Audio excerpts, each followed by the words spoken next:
Break के बाद स्वागत है आप सभी का। आप देख रहे हैं एशियन एस्ट्रो। अब बात करेंगे अगली राशि यानी तुला राशि की।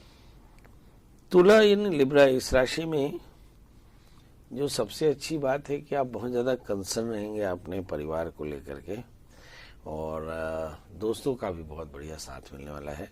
यहाँ पे आपकी जो एकाग्रता है वो बहुत अच्छी है। काम फैमिली को लेकर के जो आपका कंसर्न है वो आपको बहुत अच्छा है। एक और अच्छी बात यह है कि आप अपने काम को बढ़ाने के लिए सतत प्रयासशील है और आज भी उसके लिए कोशिश करेंगे। बुरी बात यह है कि थोड़ी सी पेट की तकलीफ हो सकती है, आहार का संयम रखने की जरूरत है। क्या करें जिससे आज का दिन बेहतर हो जाए? सबसे पहला काम कि बृहस्पति के मंत्र जप करें, गुड़ चने का दान करें तो आज का दिन बेहतर होगा। बिल्कुल, तो तुला राशि वाले बृहस्पति के मंत्रों का जाप करें और गुड़ और चने का दान करें तो दिन बेहतर होगा। अब बात करेंगे वृश्चिक राशि की। वृश्चिक यानी स्कॉर्पियो, अगर इस राशि में देखें तो मुझे ऐसा लगता है कि जो सबसे पहली चीज नजर में आती है वो है कि सामाजिक प्रतिष्ठा। चौथे स्थान में शनि बैठे हैं, मतलब घनघोर सामाजिक प्रतिष्ठा, घनघोर सामाजिक प्रतिष्ठा जी। मतलब आपके अंदर में जो इच्छा है ना, वही सामाजिक प्रतिष्ठा की है। आपका जो मैं है, आपका जो स्वाभिमान है, ये बार बार हिलोरे मार रहा है। सुबह करेंगे। पांचवें स्थान में जो मंगल राहु है वो एकाग्रता फिर कम करते हैं, मतलब आपकी जो वाणी का संयम है वो थोड़ा सा कंट्रोल कम हो रहा है। और यहाँ पर हम देखते हैं कि सातवें स्थान में सूर्य, शुक्र, गुरु, मतलब बहुत सारे दोस्त अच्छे हैं जो आपको जान देने के लिए राजी हैं। आप बिल्कुल चिंता मत करें, आपकी बिल्कुल भी परेशानी नहीं रहेगी। छठे स्थान में बुध, छठे स्थान में बुध भी आपके लिए बहुत बहुत बेनिफिटेड होगा। तो कुल मिलाकर हम देखते हैं कि आज का दिन वृश्चिक राशि वाले जातकों के लिए बहुत अच्छा है, पर थोड़े से आप इमोशनल हो सकते हैं। थोड़े से इमोशन पे कंट्रोल करने की कोशिश करें। क्या करें जिससे आज का दिन बेहतर हो जाए? करें एक छोटा सा उपाय। नंबर 1, राहु के मंत्रों का जप करें और भगवान शिव का पूजन करें तो दिन आज का बेहतर होगा। जी बिल्कुल, तो वृश्चिक राशि वाले राहु के मंत्रों का जाप करें और भगवान शिव की आराधना करें तो आपका दिन बेहतर होगा। अब बात करेंगे धनु राशि की। धनु यानी सिस्टीरियंस, अगर हम इस राशि में देखें तो तीसरे स्थान का शनि है, थोड़ा सा अहंकार बढ़ रहा है। चौथे स्थान में राहु, पारिवारिक चिंताएं भी बढ़ रही हैं और मुझे से लगता है कि छठे स्थान के गुरु भी आपकी परेशानी बढ़ा रहे हैं, मतलब संतान को लेकर चिंता, संतान की सेहत को लेकर के चिंता हो सकती है। यहाँ बुध जो है सप्तमी शो करके और पांचवें स्थान में बैठे हैं। निश्चित तौर पर दोस्तों का बहुत अच्छा साथ आपको मिल सकता है। करना क्या चाहिए इस राशि में? बस एक चीज की शनिश्चर मंत्र का जप करें और काले तिल का दान करें तो आज के दिन बेहतर होगा। बिल्कुल, तो धनु राशि वाले काले तिल का दान करें और शनि के मंत्रों का जाप करें तो आपका दिन बेहतर होगा। बात करेंगे मकर राशि की। मकर और कर की दो राशियों में इमोशंस का ज्यादा इन्वॉल्वमेंट दिखाई पड़ता है। तो मकर राशि वाले लग्न में ही चंद्रमा बैठे हैं तो इमोशनल तो होंगे। सातवें स्थान की चंद्रमा लग्न में बैठे हैं, मतलब दोस्तों के कारण इमोशनल हो सकते हैं। हो सकता है लाइफ पार्टनर के लिए थोड़ा सा इमोशनल हो जाए, मतलब बहुत सारा टाइम आप यहाँ स्पेंड करना चाहेंगे।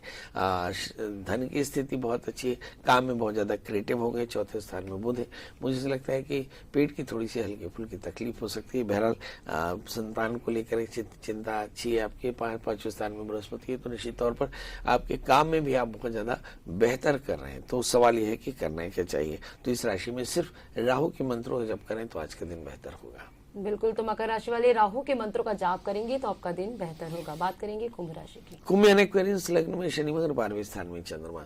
जब कभी ये रोगेश 12वें स्थान में हो तो ऐसा लगता है कि ऋण की चिंता और ऋण की समाप्ति के लिए लगातार प्रयास कर रहे हैं, मतलब लोन का बर्डन थोड़ा सा ज्यादा हो रखा है जिसके चलते आप थोड़े से चिंतित हो सकते हैं। यहाँ पर तीसरे स्थान में राहु, आप भी बेहद क्रिएटिव होंगे। दूसरे स्थान में राहु, तीसरे स्थान में बहुत सेंसिटिव होंगे। चौथे स्थान में बृहस्पति सूर्य के साथ में परिवार की जिम्मेदारियों को लेकर काफी ज्यादा गंभीरता से विचार करेंगे। आठवें स्थान में केतु, शॉर्ट टर्म इन्वेस्टमेंट और छोटी यात्राएं बिल्कुल भी आपके लिए फायदेमंद नहीं। करना क्या चाहिए? केतु के मंत्र का जप करें, भगवान शिव का अभिषेक करके दिन की शुरुआत करेंगे तो दिन बेहतर होगा। जी बिल्कुल, तो कुंभ राशि वाले केतु के मंत्रों का जाप कर अपने दिन की शुरुआत करते हैं तो आपका दिन बेहतर होगा। अब बात करेंगे 12वीं राशि यानी मीन राशि की। मीन यानी पैशंस, इसमें लग्न में मंगल के साथ में राहु, 12वें स्थान में शनि। खर्च थोड़ा सा ज्यादा, बेवजह के विवाद, गुस्सा थोड़ा सा ज्यादा होगा। 11वें स्थान में चंद्रमा, संतान को लेकर के ज्यादा चिंतित हो सकते हैं। यदि हम यहाँ तीसरे स्थान में बृहस्पति को देखें, सब कुछ के बाद में आप बहुत ज्यादा क्रिएटिव हैं। मतलब अगर आपकी पूरी राशियों के गुणों की ध्यान करें तो ऐसा लगता है कि आपका गुस्सा या आपका इनडिसिप्लिन या आपका थोड़ा सा केयरलेस होना आपके लिए पैनिक हो सकता है। खर्च थोड़ा सा ज्यादा है, इन्हें खर्च पर कंट्रोल करने की कोशिश करनी चाहिए। सवाल ये है कि ऐसे में क्या करें जिससे सब कुछ बेहतर हो जाए। देखिए, मंगल राहु का जो डायग्नोसिस है, उसका जो कॉन्स्टिट्यूशन है वो लिखा है कि भाई आप भगवान शिव की पूजा करें और शनिवार में स्थान में ऐसी स्थिति में आप शनि के मंत्रों का जाप करें और काले तिल का दान करें तो आज का दिन आपके लिए बेहतर होगा। जी बिल्कुल, तो मीन राशि वाले भगवान शिव की नियमित रूप से पूजा अर्चना कीजिए तो आपका दिन बेहतर होगा और साथ ही शनि के मंत्रों का जाप करें। पंडित जी, नारायण बलि और नाग बलि की हम बात कर रहे थे, तो किस कुंडली के जातकों को सबसे ज्यादा वो जो है प्रभावित होते हैं? देखिए, बड़ा अच्छा प्रश्न किया। हम थोड़ा सा पीछे चलते हैं। कालपुरुष की कुंडली बनाते हैं तो मेष लग्न की कुंडली होती है जिसके भाग्येश बृहस्पति होते हैं और दशमेश शनि होते हैं। ऐसा मोटा मोटा मान लेते हैं कि भाई कहीं कुछ लोग 9वें स्थान से पिता को देखते हैं, कुछ लोग 10वें स्थान से पिता को देखते हैं, कुछ लोग 9वें स्थान से धर्म को देखते हैं, कुछ लोग 10वें स्थान से काम को देखते हैं। बहरहाल, जहाँ पे गुरु और पिता ये दोनों ही पिता तुल्य हैं या दोनों गुरु तुल्य हैं, तो ऐसी स्थिति में यदि गुरु राहु से आक्रांत हो जाए या शनि राहु से आक्रांत हो जाए या राहु शनि से आक्रांत हो जाए या राहु गुरु से आक्रांत हो जाए, तो ऐसी स्थिति में मैंने देखा कि पितृदोष तैयार होता है। यदि दशमेश भाग्य छठे स्थान में बैठ जाए और ये राहु से आक्रांत हो जाए तो पितृदोष बनता है। और इसका जो परिणाम है, आप देखेंगे जब आप पूरी फैमिली ट्री बनाते हैं तो इसमें शॉर्टेज डेथ की हिस्ट्री होती है हर ट्री में। और दूसरी बात, जन्म कुंडलियों में, बच्चों की जन्म कुंडलियों में शनि राहु होता है। यदि आप उसको थोड़ा सा पीछे पलट के देखें तो फिर माता पिता की कुंडली देखेंगे तो वहां में भी आपको शनि राहु का वही इन्फ्लुएंस दिखेगा। थोड़ा ऊपर जाएंगे तो दादा दादी की कुंडलियों में भी यही दिखाई पड़ेगा। इसका मतलब हम देखते हैं कि जेनेटिकली गुरु राहु की जो बीमारी है वो ट्रांसमिट हो रही है। इसका मतलब ये है कि आगे चल करके आपका जो वंश वृक्ष है वो धीरे धीरे सिकुड़ रहा है और आगे चलकर हम देखेंगे कि बच्चे होने में तकलीफ आ जाएगी और या जो होंगे उनके सर्वाइवल में तकलीफ आ जाएगी, जो होंगे उनके हेल्थ में तकलीफ आ जाएगी, जो होंगे उनके मेंटल कंडीशन में तकलीफ आ जाएगी। तो इसके लिए हमारे यहाँ पितृ श्राद्ध कराए जाते हैं। इस पितृ श्राद्ध का मतलब होता है अज्ञात पितरों का श्राद्ध। अज्ञात यानी ऐसे लोग जिनके श्राप या जिनकी परेशानियों के कारण आपके वंश में बाधा है।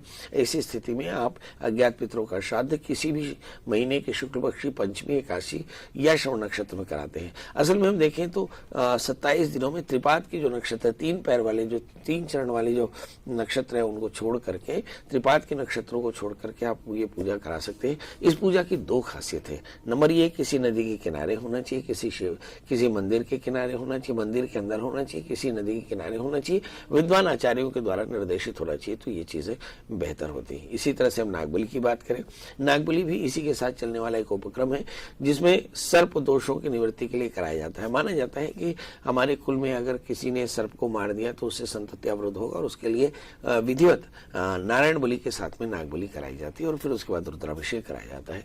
ये वो प्रक्रिया है जिसके करने से घर में होने वाली अकाल मृत्यु से मौतें रुकती हैं, घर के बच्चों के करियर बेहतर होते हैं, स्वास्थ्य बेहतर होता है, बच्चों की शादियां अच्छे घरों में होती हैं और बच्चे कुल मिलाकर के प्रॉस्पर होते हैं, आपकी वंश वृद्धि होती है। इसी के लिए पूजा अनिवार्य रूप से कराई जानी चाहिए।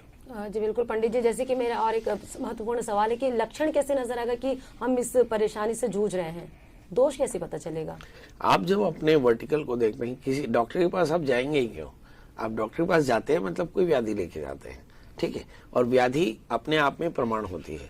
जब आपके घर में पंडित जी को ये दिखे कि भाई बच्चा पढ़ाई ठीक से नहीं कर रहा है तो थोड़ी कुंडली देख लें, देखेंगे तो समझ में आ जाएगा कि राहु के कारण, शनि राहु के कारण पढ़ाई में दोष है। तो समझ लीजिए कि फिर सारे पितरों के, सारे परिवार को बैठ करके अज्ञात पितरों का श्राद्ध कराएं, सभी के सभी बच्चे प्रॉस्पर हो जाते हैं। जी बिल्कुल, तो बहुत बहुत शुक्रिया पंडित जी कि आपने इतने विस्तार से जानकारी दी कि नारायण बलि और नाग बलि वास्तव में है क्या। और इसी के साथ आज की चर्चा इतना ही। कल एक नए विषय के साथ आपसे मुलाकात होगी, तब तक के लिए नमस्कार।